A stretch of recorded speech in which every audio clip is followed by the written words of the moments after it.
Our lives have changed a lot since Rick converted his cargo trailer into a camper. We traveled all over the country and we checked so many destinations off of our bucket list. We filmed some of our camper construction and updates. We did tours of some other campers and interviewed their owners. We met a lot of great people along the way, and we've even collaborated with other YouTubers. We made a little bit of money, although I've spent more than we made. Personally, I've learned a lot about YouTube, but my tech journey continues as I try to learn AI and incorporate it tastefully into our videos. Please join us as we continue this journey. We are celebrating 3 years on YouTube.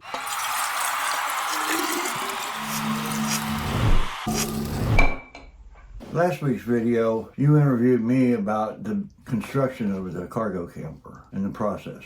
Today, we're going to talk about how you built the YouTube channel out of it.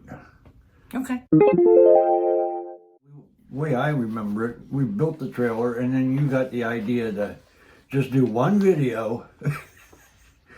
3 years later, it was one video. Show people, how we built it so that we could share that knowledge with them.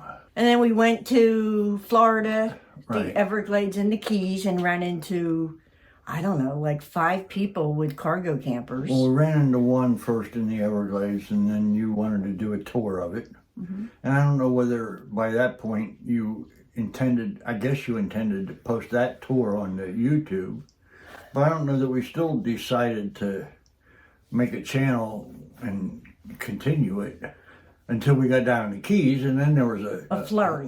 Well, it was more like a shitload of conversions down there and interesting stuff like the motorcycle trailer and whatnot. So once we did these videos down in the Keys, I guess by that point you had decided that you were going to actually start a YouTube channel and see where it would take us.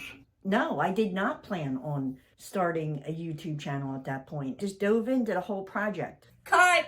No. Rickster, darling. We are shooting a travel vlog, not The Walking Dead. We need to show some enthusiasm.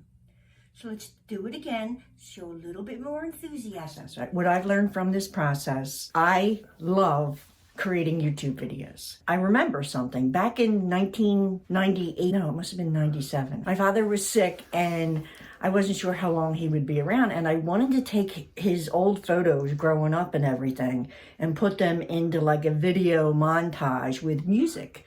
But the music had to line up to each photo. And I remember I had no skills in doing any of this. And it was so long ago, technology wasn't there. At least I didn't have it as an amateur. And I would literally turn the pages, video myself turning the pages of a photo album and then putting music to it. I believe that was the beginning. And then I picked up an iPhone and found iMovie and started playing with that. I just fell in love. And I think what I love to do so much, it's not so much filming, but it's compiling, editing, putting the video together. Where do you see this channel going from here? Obviously, I want the channel to grow. To be honest with you, I'd like to know what you guys like. I think I put a lot of bells and whistles. Perfect timing, in the video that I don't need to, and sometimes maybe just stuff like this is all you guys really need. I like to pick your brain. You are, I think, a wealth of knowledge and have a lot of stories. I like to put that kind of stuff up on there. It just doesn't all fit in one category. Like when you killed your bear, I love that story. 12 years old, my father brought me up here, and the second day that I ever hunted, I shot a black bear. I guess I kind of felt bad for the bear, but the story was interesting. It was actually funny with your mother. Another thing, I love interviewing people. I guess I do it with my job, and I find people fascinating in that way. And podcasts are really, really big right now. So, I would like to interview some people on podcasts, only because I think people like to get to the real people. Who are they? Who are they behind the scenes? Who are they really? I heard an interview, it was with Mike Tyson. And he was just totally not the person that I thought Mike Tyson would be. It was a phenomenal interview. And that's what I think we have a part of doing here with YouTube. And I do like that aspect. You know, you're all the time complaining about doing these videos because we're so different in so many ways. And without going into Anatomy 101, jump past that. Yes. Just talk about it in relation to the YouTube videos. I think we have a lot in common with our interest as far as being, you know, pretty down-to-earth, easygoing people. We like the simple life. We enjoy camping and being out in the woods. But as far as our style of doing things, I'm very impatient. You're a planner. I heard you talking about the building process. I just kept thinking, there's no way I could do that because I'm impatient and I dive in. And I think it's a gift and it's a curse. It's a gift because if people won't dive in, they'll never start the project. And that's the best part of YouTube. It's just YouTube. All of our videos in the beginning are going to suck. Who cares? OMG, she's had too many gummies. And that's how you learn and build it. But some people get so stuck because they want it to be perfection. And what is perfection? That's different for everybody.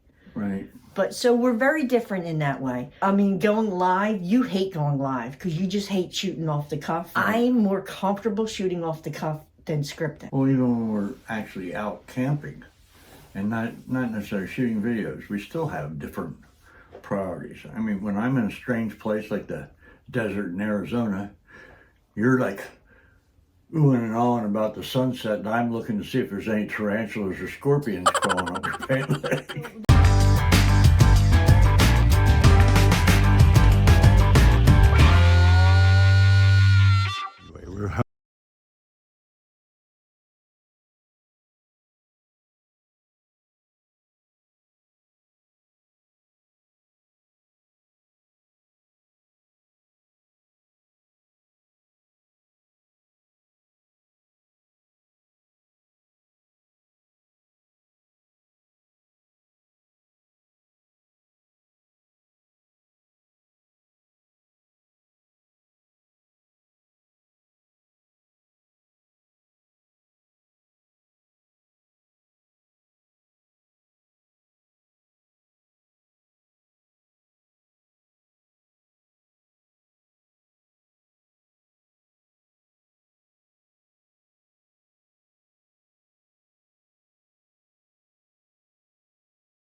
Rick and Sharon have a lot more videos to binge, so go ahead and make yourself some popcorn and come right back.